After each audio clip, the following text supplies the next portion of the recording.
यीशु मसीह के पवित्र नाम की महिमा हो जाए। एक और नया सुबह हमें दान में देने वाले प्रभु का धन्यवाद करके इस दिन की शुरुआत करेंगे। पिछले दिनों में हम बाइबल में से मूसा के द्वारा परमेश्वर से नियमित हुए शरण स्थान के बारे में लगातार सोचते आ रहे हैं। आधार के तौर पर हमने पढ़ा यहोशू की पुस्तक 20वां अध्याय 1 से 3 वचन तक और 7 से 8 वचन तक। 5 शरण स्थान के बारे में हम पढ़ चुके हैं। पहला शरण स्थान केदेश अर्थात पवित्र होली। दूसरा शरण स्थान शेखेम अर्थात कंधा शोल्डर। तीसरा शरण स्थान हेब्रोन अर्थात मित्र अ फ्रेंड। चौथा शरण स्थान बेसेर अर्थात मजबूत गढ़ स्ट्रॉन्ग फोर्ट्रेस। पांचवा शरण स्थान रामोत अर्थात ऊंचा स्थान हाई प्लेसेस। आज हम उसका 6वां या आखिरी शरण स्थान के बारे में सोचेंगे। वो है गोलान। गोलान शब्द का अर्थ है गोल या वृत्त अर्थात खुशी का गोल। अगर हम भौगोलिक दृष्टि से देखें तो दैट इज ज्योग्राफिकली इज़राइल देश के भाग होके उसी वक्त सीरिया भी एक हक जताने वाला एक क्षेत्र है गोलान हाइट्स। इस्राएल के 15% जलापूर्ति की व्यवस्था इस जगह से और यर्दन नदी के से लिए हुए पानी से वो करते हैं। एक असली खुशी, एक सच्चा संतोष हमें कहाँ से मिलेगा? हम सब बहुत कुछ करते हैं उस खुशी को पाने के लिए। जिंदगी के सारे दुख को भूलकर कैसे हम खुश रह सकते हैं? अगर ज़्यादा पैसा कमाए तो क्या वो मिलेगा? या जीवन की सुविधाएं बढ़े तो क्या खुशी भी बढ़ जाएगा? निश्चय ही नहीं। नहम्याह की पुस्तक 8वां अध्याय उसका 10वां वचन इस प्रकार कहता है, यहोवा का आनंद तुम्हारा दृढ़ गढ़ है। रोमियो की पत्री 14वां अध्याय 17वां वचन रोमन्स चैप्टर 14 वर्सेस 17 में लिखा है, क्योंकि परमेश्वर का राज्य खाना पीना नहीं परंतु धर्म और मेल मिलाप और वो आनंद है जो पवित्र आत्मा से होता है। परमेश्वर में खुश होना और उनके वचन में आनंद होना और प्रभु की उपस्थिति में मगन होना अगर एक इंसान से साध्य है तो वो एक सौभाग्य की बात है। किसी भी दुख संकट के बीच में परमेश्वर आपके मन और दिल को उनकी खुशी से भर दे। एक छोटा सा भाग लेके प्रभु के वचन हम ध्यान करेंगे। उत्पत्ति पुस्तक 6वां अध्याय में परमेश्वर नूह और उनके परिवार को एक जहाज के अंदर प्रवेश करवाया। पूरा 40 दिन पृथ्वी में बारिश हुआ, बहुत बड़ा जल प्रलय। उसके बाद जल पृथ्वी पर 150 दिन तक प्रबल रहा। लगभग 6 महीने नूह और उसका पूरा परिवार उस जहाज के अंदर था। उत्पत्ति पुस्तक 8वां अध्याय 2 और 3 वचन यो कहता है, जेनेसिस चैप्टर 8 वर्सेस 2 and 3, और गहरे समुद्र के सोते और आकाश के झरोखे बंद हो गए और उससे जो वर्षा होती थी वो भी रुक गई। और 150 दिन के पश्चात जल पृथ्वी पर से लगातार घटने लगा। प्रभु का वचन एक बहुत बड़े लॉकडाउन के बारे में यहाँ कहता है।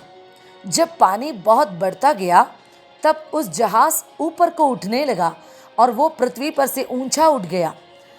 जल पृथ्वी पर अत्यंत बढ़ गया कि सारी धरती पर जितने बड़े बड़े पहाड़ थे वो सब डूब गए। सारे पक्षी, घरेलू पशु, बनेले पशु, रेंगने वाले जंतु, पृथ्वी पर चलने वाले सब प्राणी और सब मनुष्य मर मिटे। जब परमेश्वर का क्रोध उस पूरे जगत को डुबा के मारा तो ये सब बगैर जाने परमेश्वर का बनाया हुआ उनके शरण स्थान के अंदर नूह और उसका परिवार खुश थे और बिल्कुल सुरक्षित। प्रभु का वचन लूका रचित सुसमाचार 17वां अध्याय उसका 26वां वचन से लेके पढ़े तो इस प्रकार लिखा है, लूक चैप्टर 17 वर्सेस 26 ऑनवर्ड्स, जैसा नूह के दिनों में हुआ था वैसा ही मनुष्य के पुत्र के दिनों में भी होगा। जिस दिन तक नूह जहाज पर न चढ़ा उस दिन तक लोग खाते पीते थे और उनमें विवाह होते थे। तब जल प्रलय ने आकर उन सब को नष्ट किया। प्रभु का वचन कहता है, मानव की खुशी तो खाना पीना और खूब आनंद करना है, विवाह करना, लेना, सिर्फ इस दुनिया के सोच के अनुसार सुविधाएं बढ़ाना, परिवार का नाम समूह में प्रसिद्ध कराना, पैसा कमाना, खूब मस्ती करना, इन सब चीज़ों के लिए इंसान अपने पूरे आयु भर दौड़ते रहते हैं, लेकिन आखिर में मन में खालीपन के अलावा कुछ भी नहीं मिलते। जिस तरह नूह के ज़माने में हुआ, ठीक उसी प्रकार यीशु मसीह के दोबारा आने के समय में भी होगा। परमेश्वर ने नूह से कहा कि तुम एक जहाज़ बनाओ और सब लोगों से कहो कि उसके अंदर चढ़ो और अपने प्राण बचाओ, लेकिन कोई भी उसकी बात नहीं माना। सबने सोचा कि नूह कोई मजाक कर रहा है, लेकिन आखिर में उसका अपना परिवार पूरा 8 लोग उस जहाज़ के अंदर आ ही गए। वो एक बड़े सौभाग्य की बात है। परमेश्वर ने एक शरण स्थान बनाया। बाहर के लोग नूह की बात को न माना, लेकिन नूह एक धर्मी होने के कारण कम से कम उसके अपने परिवार के पूरे लोग उस जहाज़ के अंदर आकर बच गए। असली या सच्ची खुशी क्या है? प्रिय माता पिता, प्रिय भाई बहन, क्या आपका परिवार यीशु मसीह में है? आज सुबह परमेश्वर की कृपा में हम अपने आप को समर्पण करके प्रार्थना करते हैं। वचन में लिखा हुआ हर एक शरण स्थान यीशु मसीह के हमारी ओर के प्रेम को दिखाता है। इसे नजरअंदाज मत कीजिएगा। नित्य आनंद, स्वर्ग का संतोष, वो उस जहाज़ के अंदर बैठते वक्त, वो उस शरण स्थान के अंदर रहते वक्त, छुड़ाने वाला यीशु मसीह के लहू से धुलाई पाकर खड़े होते वक्त हमें मिलने वाला पवित्र आत्मा का आनंद है। एक और वचन पढ़कर समाप्त करना चाहूँगी। यशायाह नाम की पुस्तक 35वां अध्याय 10वां वचन, आइसैया चैप्टर 45 वर्स 10। यहोवा के छुड़ाए हुए लोग लौटकर जय जयकार करते हुए सियोन में आएंगे और उनके सिर पर सदा का आनंद होगा। वे हर्ष और आनंद पाएंगे और शोक और लंबी सांस का लेना जाता रहेगा।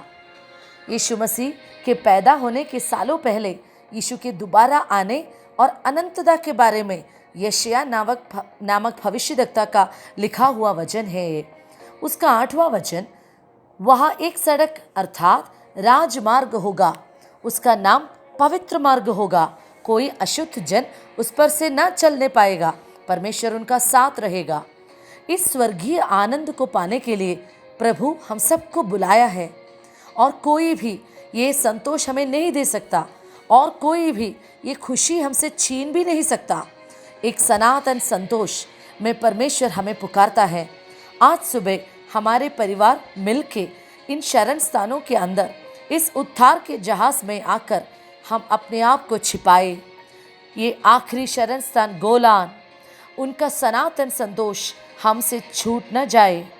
इन वचनों से प्रभु आप सबका आशीर्वाद करे। आमीन।